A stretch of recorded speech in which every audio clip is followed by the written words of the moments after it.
Good morning, everyone. There's over 40 people in the call now and people joining all the time, but I think we'll get started. Um, I just like to check that my screen is sharing all right. Can people see my screen? Yes. Thank you very much. Okay, if we'll get started then. Uh, Before we actually start the presentation, I'd just like to mention a couple of things. Uh, any questions you have about my presentation today, about the contents, about the Viedoc inspection readiness package or validation, please use the Q&A facility in Zoom to put those questions in. We'll be monitoring them and we'll be answering them after the presentation. If you have any technical problems while you're trying to join us today, then please place those in the chat, and we have an IT person monitoring the chat, and they'll try to help you to make sure you can connect.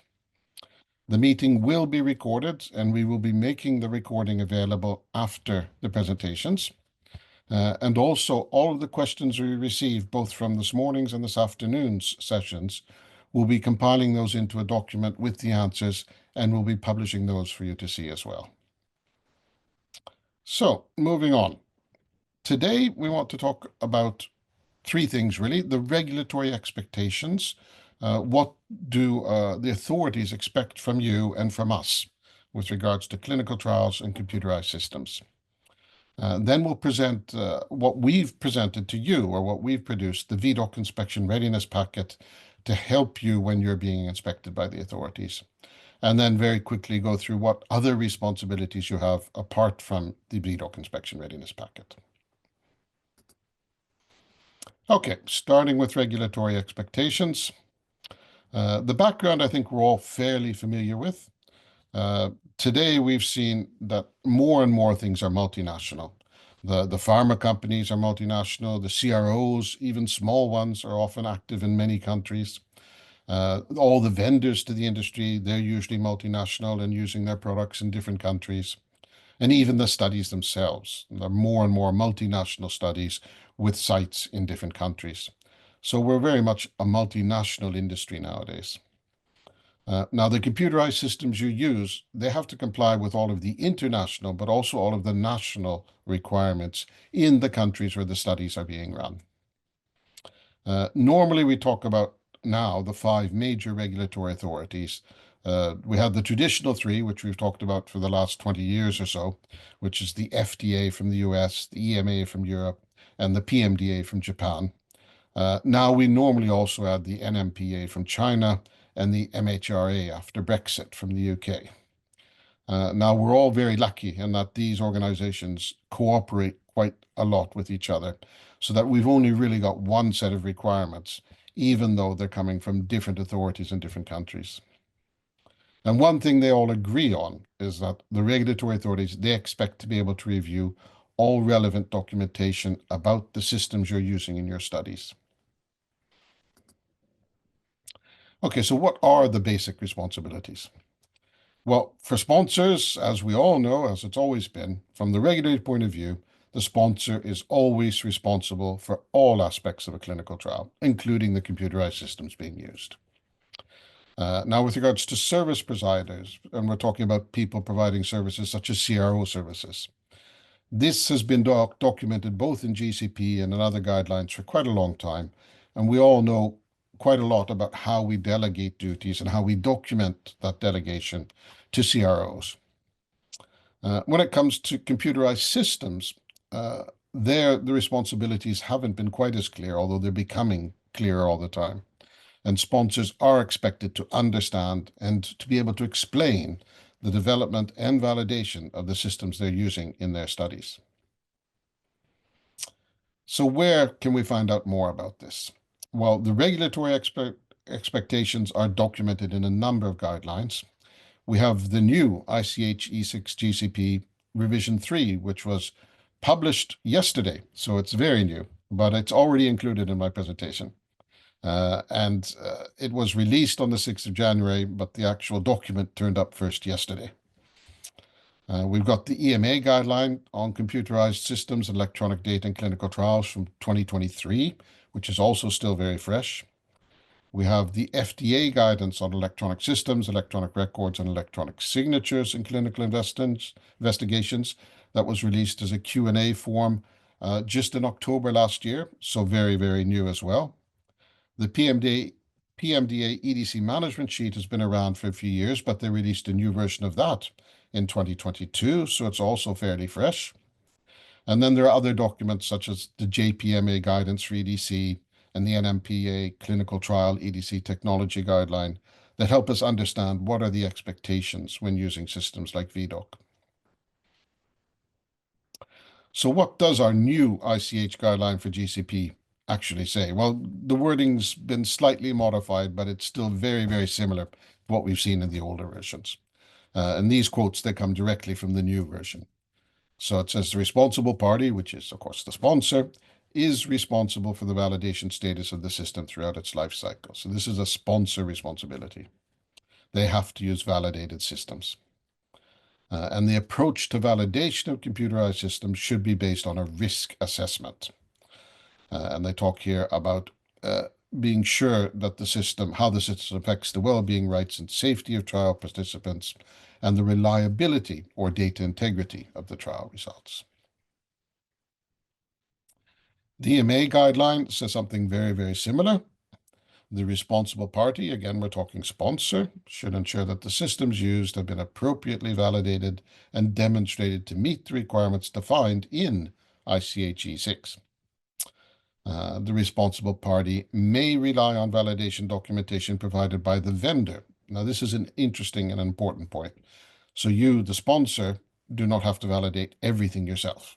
You can rely on vendor documentation, but only if you've assessed the activities performed by the vendor and the documentation produced by the vendor and decided that they're adequate. So the responsible party should also be thoroughly familiar with the vendor's quality system and their validation activities. For example, through an in-depth system examination, such as an audit. They don't actually say you should perform an audit, but you should at least be looking at it in some detail. The examination report, such as the audit report, if you've performed an audit, that should document that the vendor's validation process and documentation is satisfactory. So the sponsor should, in their report, say that we've looked at it and we think it's good enough. If it's not good enough, if you look at it and decide, no, it's not good enough, then it's your responsibility as a sponsor to do something about it. They also point out that some service providers release new or updated versions of a system at short notice. And they just want to point out that in this situation, it's particularly important that the sponsors evaluated the vendor's processes so that they can rely on the fact that even though there are coming new releases at short intervals, that they'll be following their processes and it will still be reliable. They go on to say if the responsible party relies on the vendor's validation documentation, inspectors should be given access to that full documentation and also the reports of the responsibilities examination of the vendor, such as the audit report. And then finally, they point out that contractual arrangements should be made to ensure continued access to documentation for the full retention period. And here in the EMA, we're talking 25 years. So this means that even if the sponsor discontinues use of the system, or if the vendor discontinues to support the system, these reports and documentation should still be made available. The FDA, in their newly released paper from last year, they actually say something very, very similar. So they talk about when validation is performed by an IT service provider, i.e. when the sponsor relies on the provider's validation. Then the regulated entity, which is their name for the sponsor, must consider reviewing the IT service provider's documentation to evaluate whether the electronic system is fit for purpose, including they should be looking at the processes for development and managing the system. They should audit the validation processes. They should look at the functional testing of the system and the change control procedures and tracking logs. So they actually get into a bit more detail about what you should be looking at when you're examining the system.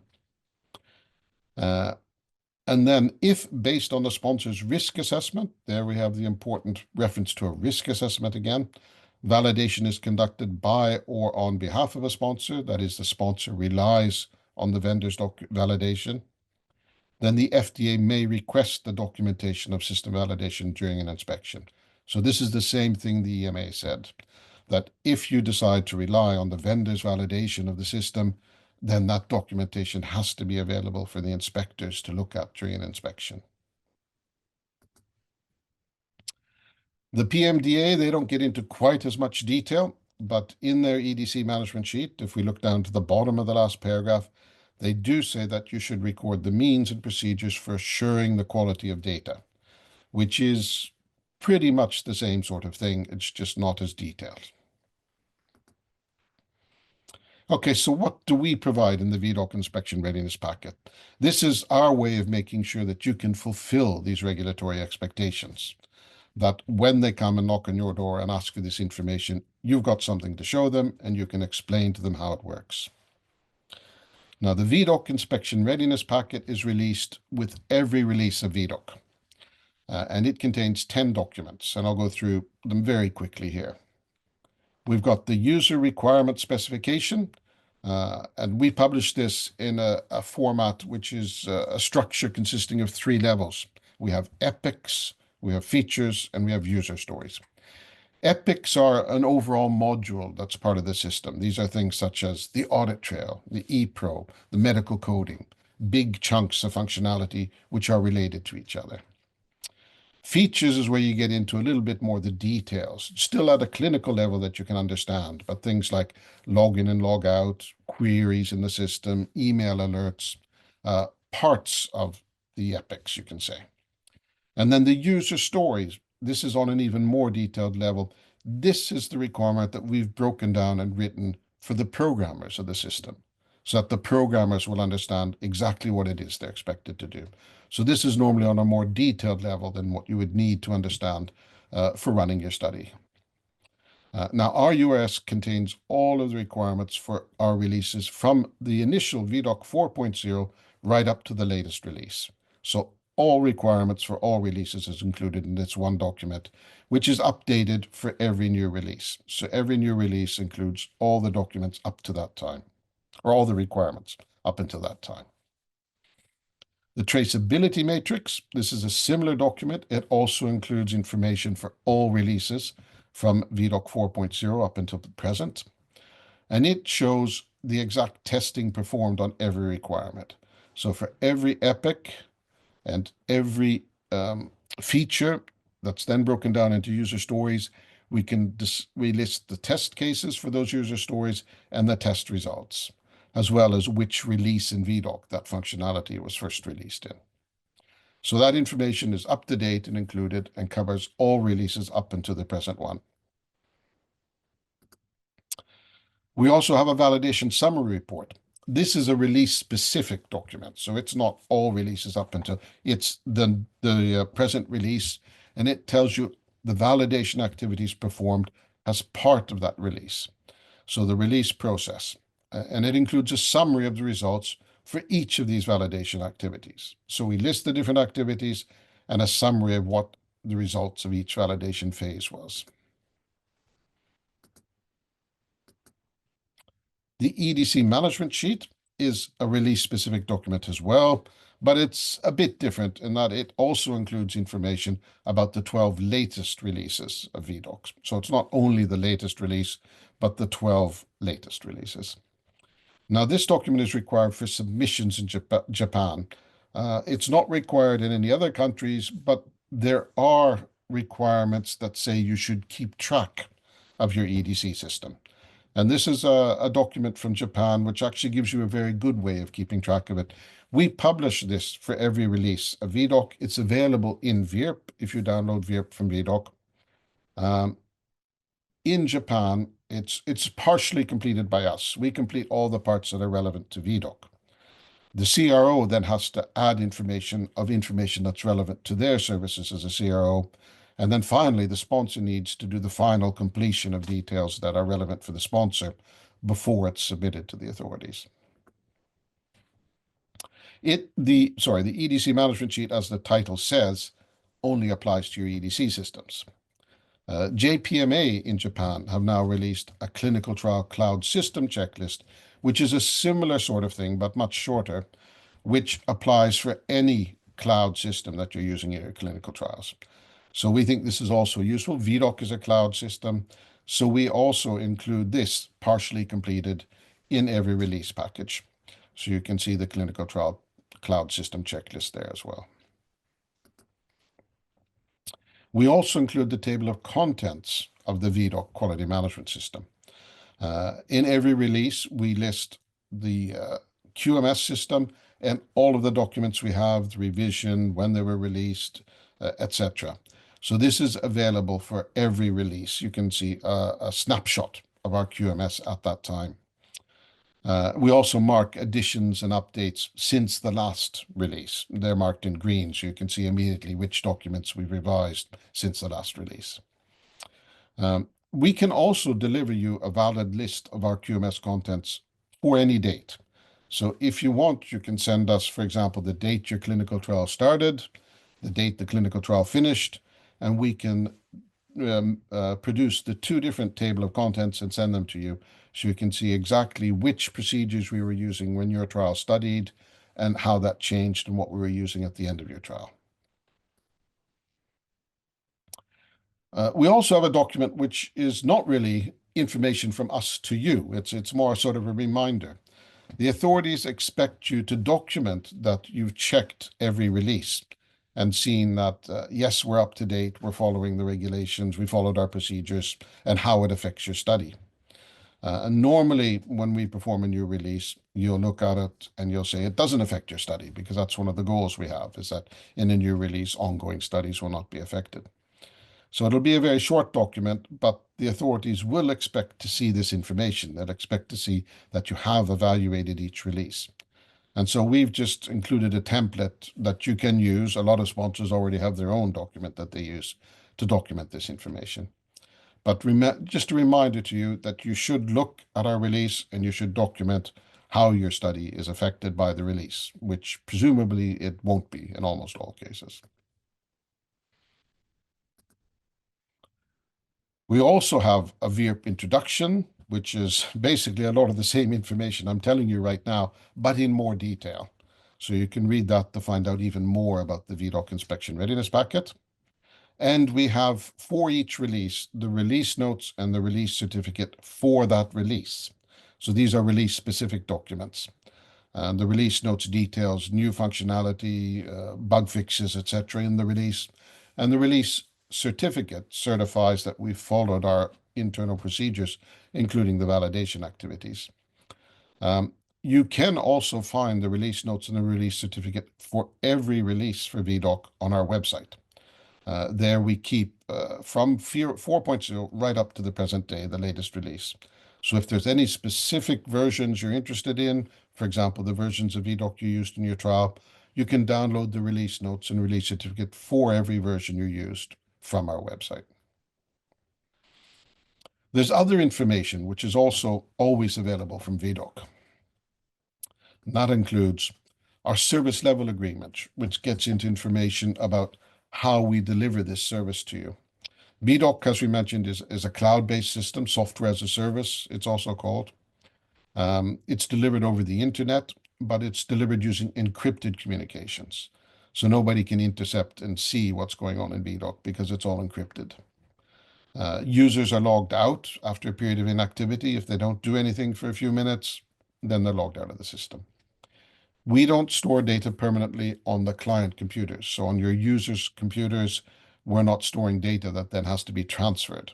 Data is entered directly into our database using the encrypted communications over the internet.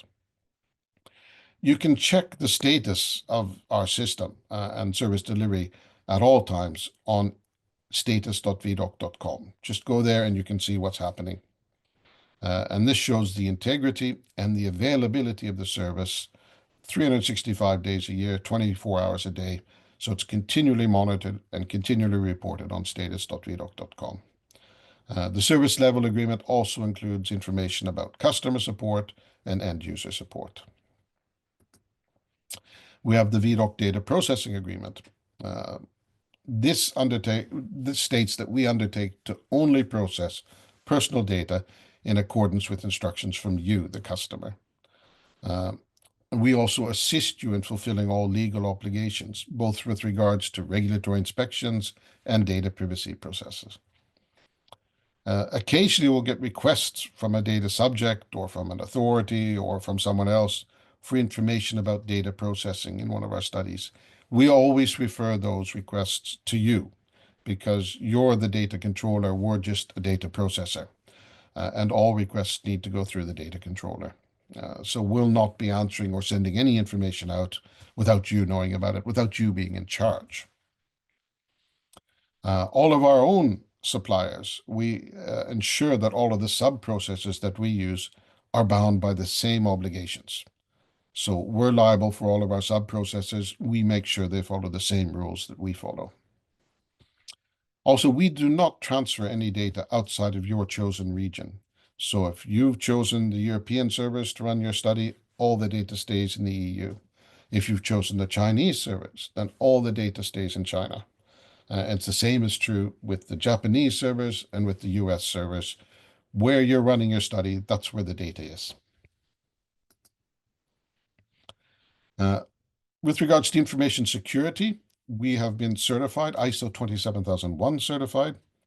It's important with an ISO 27001 certificate that you check the scope of the certification. So what is it that actually has been certified? And we're happy to say that at Viedoc, everything has been certified, the entire company and all of the functions within the company. It's not just Viedoc or it's not just the ePro solution. It's not just our development or our customer service that's been certified. We've certified everything, including functions such as QA and functions such as the sales department. They're all included in our ISO 27001 certification. So that's important to check if you're looking at certification from other companies. How much is actually certified? Are the products and services you're using certified, or are there other things that are certified? We also have a separate certification inspection and a separate certificate for China. And this is a legal requirement in China. If you are ISO 27001, to be ISO 27001 certified in China, you must have a Chinese inspection and you must have a Chinese certificate. We have both of those. These can be downloaded from our website. We also have a CSA Star registry listing for Viedoc, level 1 self-assessment. You can download that yourself direct from CSA Star. In the US, something that's used more commonly than ISO 27001 is the SOC 2 Type 2 certificate. And we're happy to say that we are now SOC 2 Type 2 certified. If you want a copy of that certification and the information, the details about it, then contact us at audit@viedoc.com and we'll be happy to send it to you.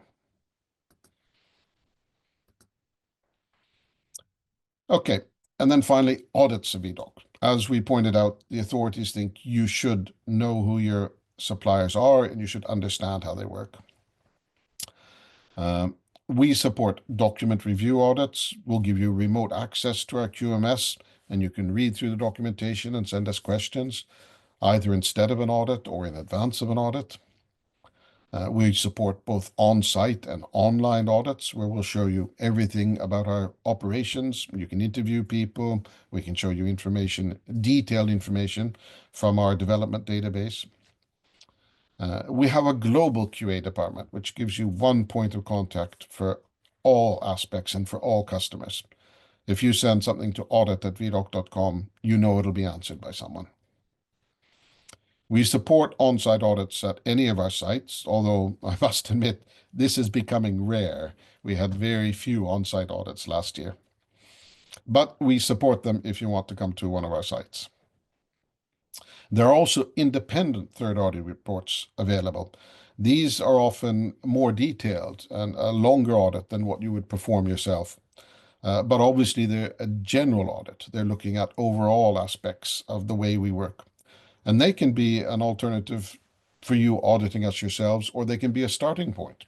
You can buy one of these independent third-party audit reports and then plan your audit based on what you would like to do or some things that are specific for your study that aren't covered by the general audit report. So once we've done all of that, what are your responsibilities? So to rely on the validation of Viedoc, just repeating what we said earlier, you have to document your decision to rely on our inspection readiness packet. So this is something you have to be able to write down and present to the inspectors. And all of the regulators, as we saw earlier, right from GCP, EMA, FDA, and so on, they recommend that you do this in the form of a risk-based assessment.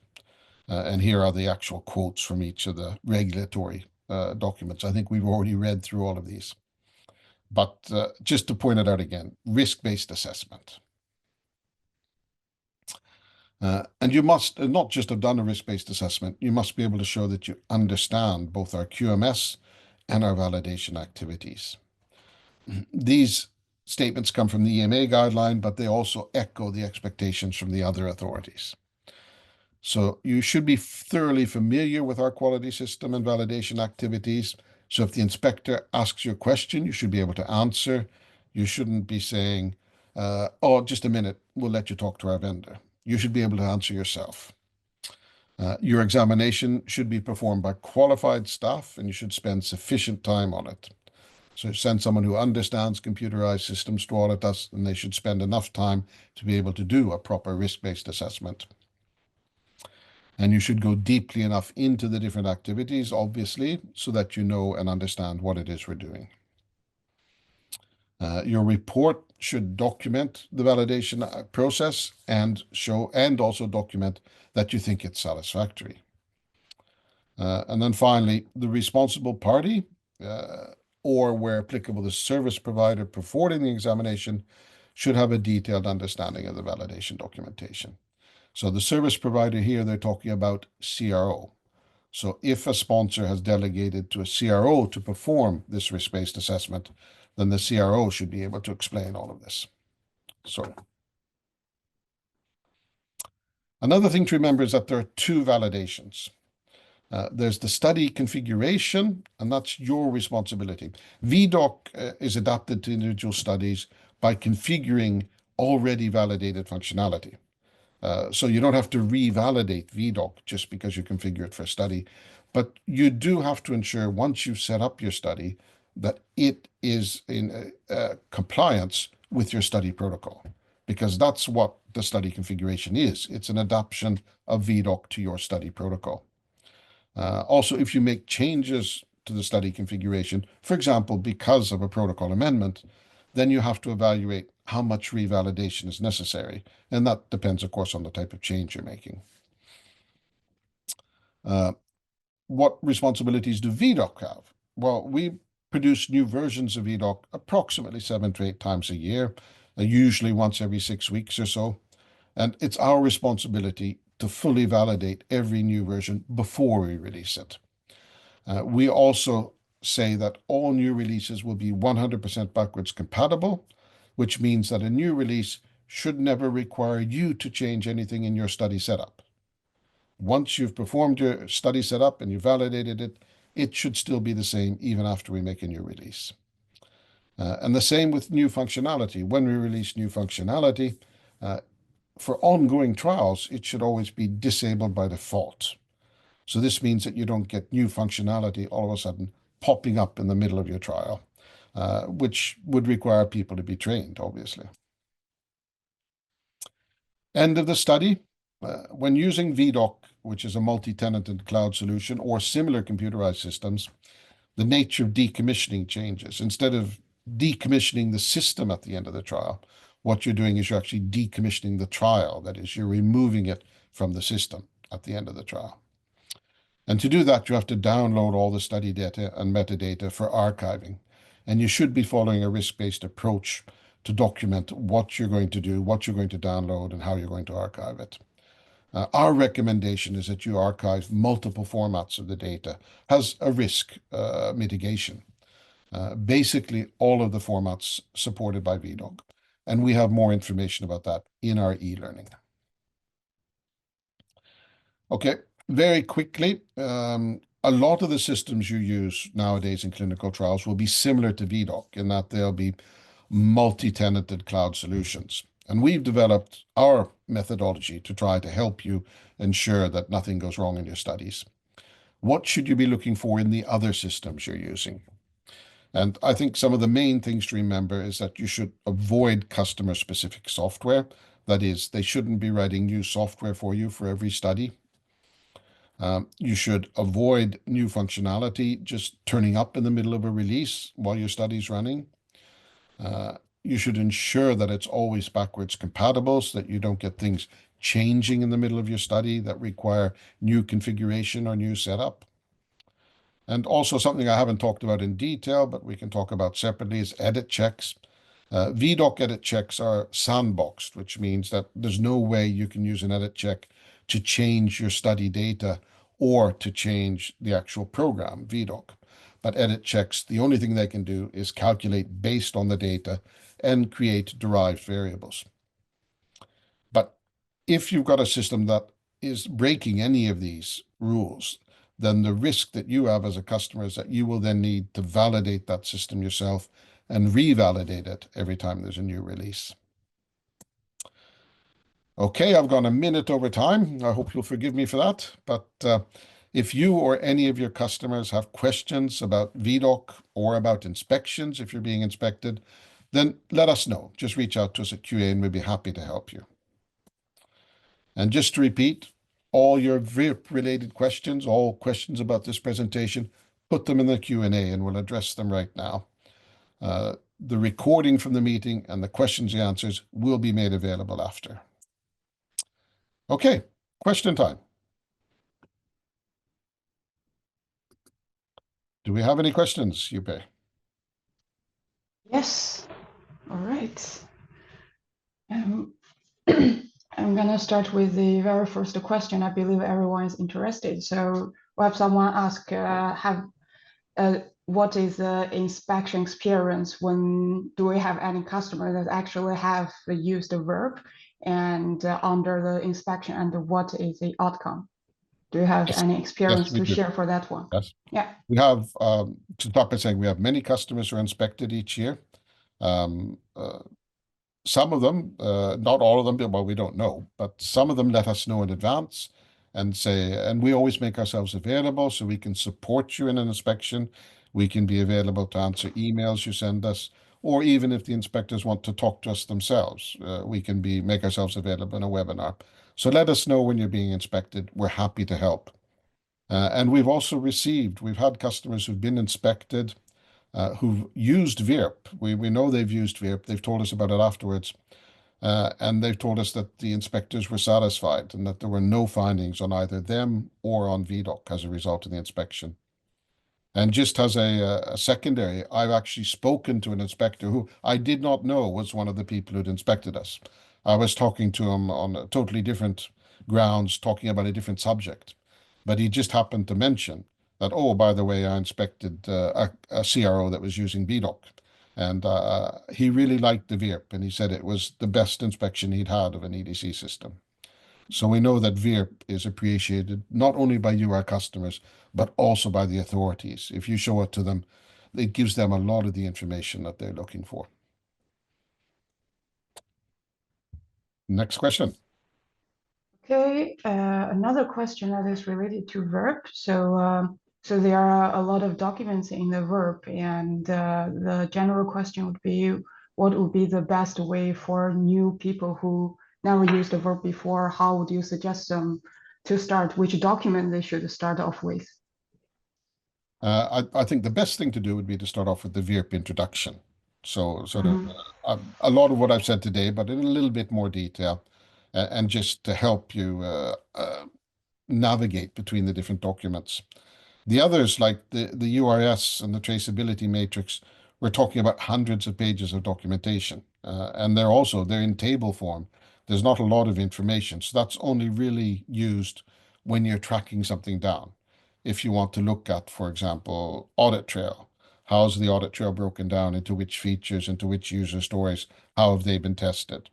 And even so, you don't get the real details. You can't see the source code. You can't see the the test case in detail, the steps of the test case, or the full results. You can just see that it's been tested and that the results are available. To see more, you have to contact us because it gets very detailed very quickly, and it can be hard to understand unless we're there to explain it. And the same is relevant for inspectors. We're happy to show it to inspectors, but it gets so complicated so quickly that you really do need to have someone helping you navigate through it.